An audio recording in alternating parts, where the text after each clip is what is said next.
दोस्तों जरा इस कहानी को ध्यान से सुनिएगा। ये कहानी आपकी जीवन में सभी भ्रम को दूर कर देगा। ऋषि मुनि एवं शास्त्र से यह ज्ञात होता है कि अगर जाने अनजाने में किसी से पाप कर्म हो जाए तो उसका प्रायश्चित करने से पाप कम हो जाते हैं। प्रायश्चित अर्थात पश्चाताप। ये कहानी है एक महात्मा और एक वैश्या की। तो चलिए कहानी को शुरू करते हैं। एक कस्बे में एक महात्मा रहते थे। उसी कस्बे में एक वेश्या रहती थी। महात्मा जी अपना कार्य करते थे और वह वेश्या अपना कार्य करती थी। यानी महात्मा जी लोगों को अच्छी शिक्षा और ज्ञान का उपदेश देते थे और वेश्या अपने धंधे में लिप्त रहती थी। लेकिन वेश्या रोजाना सुबह के समय जब नाह धोकर धंधे पर बैठती थी तो उससे पहले 2 मिनट भगवान की मूर्ति के सामने बैठकर अपने अपराधों की क्षमा मांगती, फिर अपने धंधे में लिप्त हो जाती। उसके धंधे से कस्बों में तरह तरह की अफवाहें फैलने लगी।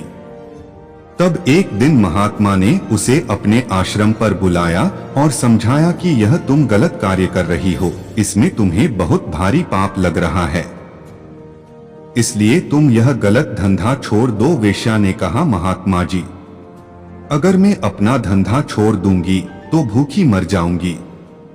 तब महात्मा ने समझाया, भगवान पर भरोसा रखो, वही तुम्हें आहार देगा। वेश्या ने उनकी बात मानकर धंधा छोड़ दिया। कुछ दिन तो उसने अपनी जमा पूंजी से काम चलाया, लेकिन जब वह जमा पूंजी खत्म हो गई तो वह महात्मा के पास जाकर बोली, मेरा सारा धन खत्म हो गया, अब मैं क्या खाऊं?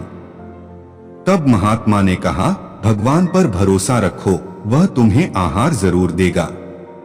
वेश्या चुपचाप लौट आई। एक दिन वह भूखी सो गई। फिर दूसरा दिन बीता, तीसरा दिन बीता।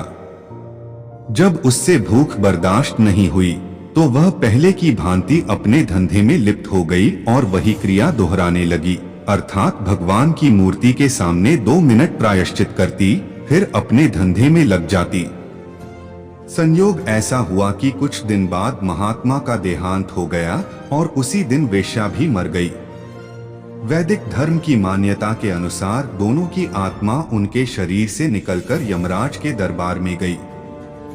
धर्मराज ने वेश्या और महात्मा जी दोनों के पाप और पुण्य का लेखा जोखा किया। उसके बाद वेश्या को स्वर्ग और महात्मा जी को नरक में डालने का आदेश दिया।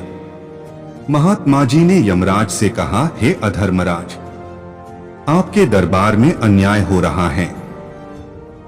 मैंने जीवन भर लोगों को अच्छे मार्ग पर चलने का उपदेश दिया, फिर भी आप मुझे नरक में डाल रहे हैं, जबकि वेश्या ने जीवन भर पाप कर्म किया उसे स्वर्ग दे रहे हैं। यह आपका कैसा न्याय है?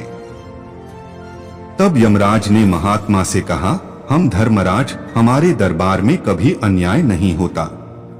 देखो, उधर पृथ्वी लोक में आपके शरीर को लोग गाजे बाजे के साथ दफनाने ले जा रहे हैं। वहां आपकी मजार बनाकर पूजा किया करेंगे। चूंकि आपके शरीर ने आपके मुंह ने प्रवचन किया था, इसलिए आपके शरीर की सद्गति हो रही है, लेकिन आपके मन में परमात्मा के प्रति वास्तविक प्रेम नहीं था, बल्कि आपके मन में नाम कमाने की चारों और प्रसिद्ध होने की लालसा थी। आत्मा से कभी आपने परमात्मा का सुमिरन नहीं किया, इसलिए यहाँ नरक में डाले जा रहे हो। उधर दूसरी और वेश्या को देखो, उसने शरीर से पाप किया था, उसके शरीर को लोग घसीटकर नाले में फेंक रहे हैं।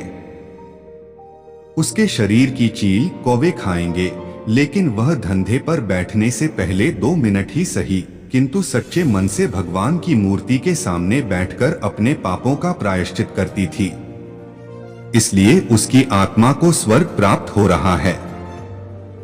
प्रायश्चित करने से सारे पाप नष्ट हो जाते थे। यह बात आप भी भली भांति जानते हैं, किंतु आप में तो नाम कमाने का भूत सवार था, जिसने जैसा किया उसे वैसा मिला। दोस्तों, कैसी लगी ये कहानी कमेंट बॉक्स में जरूर बताएं। और वीडियो पसंद आया हो तो वीडियो को लाइक और चैनल को सब्सक्राइब जरूर करें। धन्यवाद।